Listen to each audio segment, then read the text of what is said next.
AI가 어떤 작업을 했을 때 얼마나 신뢰할 수 있느냐, 현실적으로 저것이 어렵다, 가능하지 않다라는 부분들도 많이 있습니다. AI 모델을 저 머신에 그대로 적용한다라고 봤을 때 고민해야 될 부분들이 어떤 것들이 있을까요?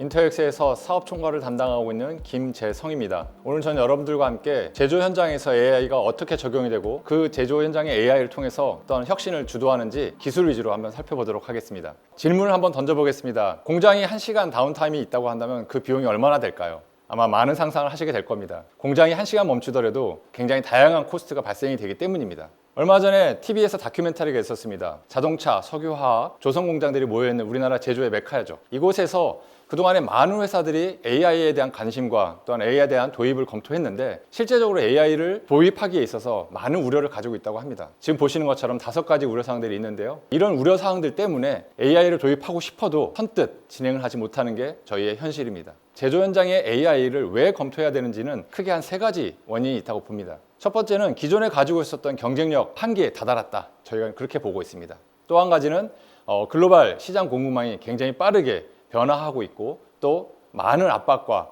주도권 싸움으로 인해서 굉장히 힘든 글로벌 시장 환경이 펼쳐지고 있습니다. 마지막으로 전문 인력의 절대 부족입니다. 이런 부분들을 해결하기 위해서 많은 기업들이 AI를 통해서 제조 현장의 혁신 또 제조 현장의 문제를 해결하고자 합니다. 하지만 그동안에 많은 기업들이 AI를 검토했을 때 단순히 툴을 검토하는 또는 툴을 도입하는 형태의 적용과 검토를 진행했습니다. 사실은 AI가 기업을 혁신하고 문제를 변화시키기 위해서는 AI가 단순한 도구가 아니라 실행의 주체로서 움직여야 합니다. 여러분들 많이 들어보셨을 겁니다. 에이전트 AI 또는 에이전틱 AI. 순작업을 했던 일들을 시스템을 통해서 자동화하고 정보화하는 것에서는 그 일에 대해서 전문된 인력들이 필요했지만 이제 지능화, 자율화로 대표되는 AX 시대에서는 AI를 잘하는 또 업무를 잘 알고 AI 적용을 할 수 있는 AX 전문 인력이 필요하게 되었습니다. 스마트 공장과 또 AX 자율제조를 많이 혼돈하시는 분들이 있습니다. 스마트 공장으로 대변되는 레벨 3.0의 스마트 공장 시스템은 매뉴얼로 했던 작업들 또 사람이 수작업을 했던 내용들을 시스템을 통해서 사람들의 의사결정이나 또 사람들의 업무를 도와주는 형태가 바로 스마트 공장 레벨 3.0의 시스템이라고 보여집니다. 이에 반해서 레벨 4.0 우리가 보는 SDF 기반의 자율제조는 보시는 것처럼 그림에서 사람이 빠져나오는 즉 AI가 AI 에이전트의 역할로서 사람이 할 수 있는 부분들에 대한 상당 부분을 자율로 처리할 수 있는 부분을 저희는 레벨 4.0 자율제조의 시스템이라고 보여지고 있습니다. 그러면 자율제조의 범위를 어디까지 볼 것이냐? 의견들이 사실 많이 분분합니다. 보시는 것처럼 가운데 프로덕션, 즉 공정에 있는 부분들을 어떻게 AI를 적용하는지에 대한 부분들이 사실은 대부분 많은 회사들이 관심을 갖고 있는 영역입니다. 그리고 또 저 영역이 자율제조의 대부분을 차지한다라고 많은 부분들이 또 생각을 하고 있습니다. 하지만 우리가 곰곰이 생각해야 될 부분들은 공정을 먼저 시작되는 설계와 제품의 기획 단계, 공정을 뒷받침하는 서플라이 체인, 고객과 그다음 우리 협력사와의 연결, 맨 윗단의 의사결정, 그리고 밑단의 기존 시스템과의 연계까지 자율제조가 들어가야 될 범위는 상당히 넓고 굉장히 많은 부분들이 연결이 되어야 그 효과가 있다고 저희는 보고 있습니다. 그런 의미에서 인터엑스에서는 엔터프라이즈 AX, 즉 엔터프라이즈 AI 트랜스포메이션이라는 말을 쓰고 있습니다. 기업들이 지금 현재는 공정의 한 라인 또는 한 부분의 문제를 해결하기 위해서 AI를 도입한다고는 하지만 다양한 업무들이 서로 유기적으로 연결되고 하나의 통합된 관점에서 봐야 되는 그런 시스템이 필요하게 될 것이다 라고 저희는 보여지고 있고요. 그런 에이전트들이 모여서 하나의 통합된 뷰포인트로 넘어갈 수 있는 부분들이 바로 엔터프라이즈 AX다 라고 저희는 정의하고 있습니다. 엔터프라이즈 AX, 자율제조로 넘어가는 데 있어서 핵심 기술을 만약에 얘기한다 그러면 사실 너무나 많은 얘기를 해야 될 것 같습니다. 이런 부분들이 다 연결이 되어야 기본적인 요소 기술들이 자연스럽게 연결되고 또한 서로가 유기적으로 통합되어야만 매니팩처링 AGI, 즉 자율제조 AX로 갈 수 있다. 저희는 그렇게 바라보고 있습니다. 그 부분에 있어서 사실 많은 부분들이 중요하다고 할 수 있는데요. 제조 현장, 특히 우리 공작기계로 대표되는 많은 이런 제조 현장에서 실제적으로 AI를 도입한다고 했을 때 많은 부분들이 첫 번째로 접근하는 것이 라지 랭귀지 모델, 즉 LLM이 되겠죠. 실제로 우리가 자주 쓰는 공용화된 LLM 모델을 회사에 가져와서는 그대로 쓸 수가 없습니다.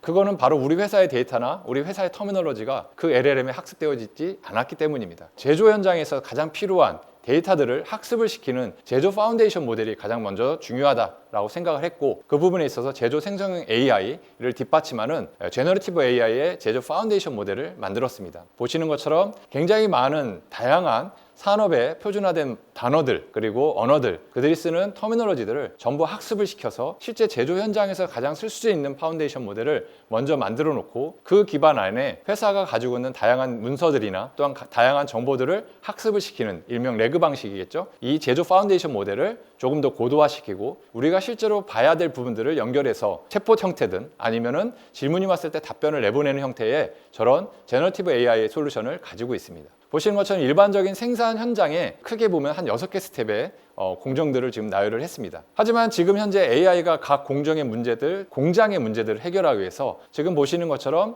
현재의 도입 레벨의 시스템은 인간과 AI에서 나오는 모델에서 나오는 데이터가 서로 연결되는 저런 구조로 지금 현재는 진행이 되고 있습니다. 그동안에 사람들이 여러 가지 시스템을 통해서 분석하고 관리하고 거기서 나온 데이터를 가지고 의사결정을 했다면 이제 그 부분을 상당 부분 AI에서 나온 결과를 가지고 사람들이 의사결정을 돕는 사람과 AI 모델이 함께 일을 하는 저런 모델에 지금 현재 들어가고 있고, 더 나아가서는 보시는 것처럼 조금 더 짙은 색깔로 표현을 했는데요. 말 그대로 사람이 빠져나오고 AI가 AI 에이전트 개념으로 그 일을 전체적으로 알아서 다 실행하는 저런 주체들이 있게 됩니다. 사실 지금 현재 국내의 많은 기업들은 첫 번째에서 두 번째 라인으로 많이 가고 있고요. 그리고 일부 기업들은 벌써 세 번째 라인까지 준비를 하고 도입을 하고 있습니다. 궁극적으로 저런 식으로 모든 생산 라인이 사람이 다 빠져나오는 형태를 저희는 말 그대로 자율제조라고 얘기를 합니다. 피지컬 AI 많은 얘기를 들었습니다. 사실 피지컬 AI 얘기하시면은 휴머노이드 로봇만 생각하시는데요. 오피스에서 작업을 하는 부분이라고 한다면 물리적인 모델과 연결되는 것들을 저희는 다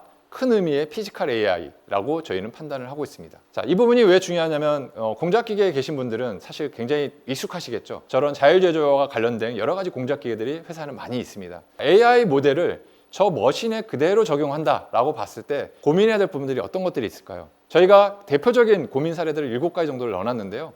저렇게 보시는 것처럼 실제로 모니터링을 하는 부분들, 품질에 대한 부분들, 그 다음에 가장 최적화된 생산 조건, 더 나아가서는 안전, 그리고 에너지와 관련된 부분들까지 그동안에 저희가 가지고 있었던 모든 저런 공작 기계들은 이제 한 걸음 더 또 업데이트 돼서 말 그대로 AX 자율 머신이 된다라고 보여지고요. 실제로 자율 머신에 가는 가장 중요한 핵심 기술이다라고 저희는 판단하고 있습니다. 하지만 저 부분이 그렇게 쉬운 부분은 아닙니다. 보시는 것처럼 데이터를 가져온다든지 기존 시스템과 연계한다든지 다양하게 고민해야 될 부분들이 많이 있고, 이런 부분들에 대해서 계속해서 끊임없이 고민하고 제품에 녹여내는 그러한 기술들이 굉장히 많이 필요한데요. 저렇게 하는 데 있어서 가장 중요한 거는 앞서 말씀드렸지만 데이터입니다. 이 부분에 있어서 AI 모델이 학습할 수 있게끔 기존의 데이터들을 표준화시키는 작업도 굉장히 중요합니다. 글로벌 표준을 따라서 실제로 AI 모델, 저희가 만든 AI 모델이 고객사가 가지고 있는 기존 데이터들하고 어떻게 연결이 되는지를 저런 구조로 진행을 하고 있습니다.